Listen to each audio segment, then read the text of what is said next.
Allah-u Teala her şeyi biliyor. Çünkü ezelde alimdir.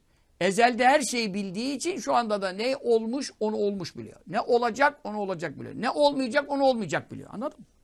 Böyle. Yoksa efendim oldu biliyor.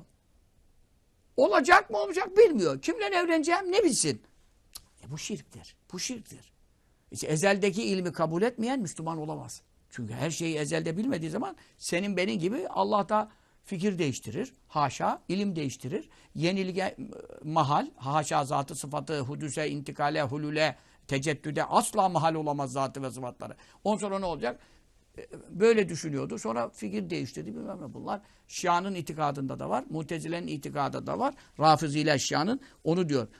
Cehmi bin Safvan'ın itikadı. İmam Zebidi, Murtaza Zebidi diyor. Ve Rafiza. Rafiziler de böyle diyor. Allah'ın ilmi Şia'nın da itikadi yönü bu yönlerinde sakat. Sahabe, mahabe, Kur'an'ın onda ayrı. Allah'ın sıfatında da Rafiziye'nin ve Cehmiye'nin itikadında Allah her şeyi yeni, beda deniyor buna. Beda yani yeni bir fikir geliştirmek. Yani bir şey zuhur ediyor.